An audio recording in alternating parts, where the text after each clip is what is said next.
Chris Cathey, I'm guessing. Dear Wizards, my boss recently shared an article with our sales team that provides evidence to support that decision makers in the B2B world do, in fact, listen to radio. No way. I know. When out cold calling and dropping into new businesses, I'll often find a business owner who says they only do commercial work, sell to contractors, so advertising on the radio wouldn't work for them. Yes. My question is, how do I share that decision makers they could be doing business with still listen to the radio like normal people without coming across as selling or pushy? After all, a man convinced against his will. Yes, that's exactly right. Here's the article. Okay, Chris Cathey. And I pulled a couple of graphics from the article. Yeah. This is the headline of the article. It's from audio. It's an industry thing. I think it's either the Radio Advertising Bureau morphed into the Audio Advertising Bureau, something like that, because they talk about podcasts and radio. And regardless of what the article says, because my answer is article irrelevant. I'm going to say there's not an easy answer to this question because it depends on who you're talking to and their vibe.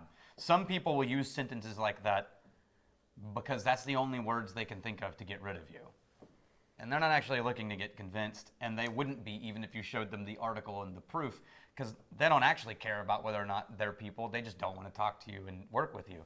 And you'll know, everybody knows in those moments when you're talking to somebody who's just trying to brush you off, and I would leave it alone. But if you talk to somebody who legitimately asks that question or says that question, and I've heard this one from people who genuinely are concerned and aren't sure, and they don't want to waste their money, then that's the right person to talk to about this kind of thing. And I would present it in some version that's not a direct one-to-one with the statistics in an article. So I don't say, well, actually, there's an article that shows that 14% of 8% of 9% of these three women all went to the shop. I would instead try to find yourself a humorous analogy that's exactly something they've experienced, and then go, I can show you the information that proves this, but that's kind of the situation that we're in and why I wouldn't worry about it. Like, for example, what pops into my head first is, hey, remember when you were in elementary school and you went to the grocery store and you discovered that your third grade teacher also buys groceries? And it was a shock.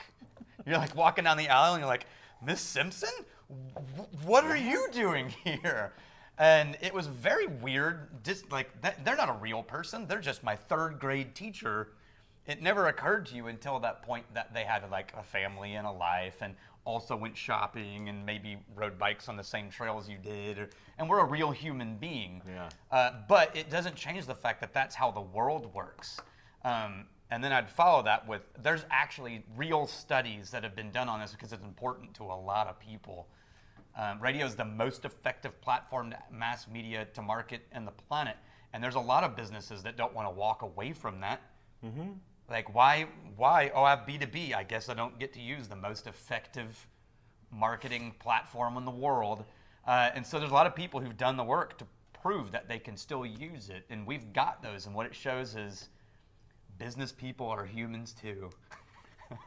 Yeah, I mean, of course they're listening, right? Yeah. The radio reaches everybody, so of course they're listening. Everybody still has to get to work. The things that I would point out here are, one, that article comes from your industry's people, right? So they're going to be cherry picking their facts. Mm-hmm. Yes, they all listen, and I think the thing that people try to point out is that sometimes you're better off in a more targeted approach for B2B, just because there are a lot of people listening to radio that aren't ever going to buy from you, right? If you're a business to business.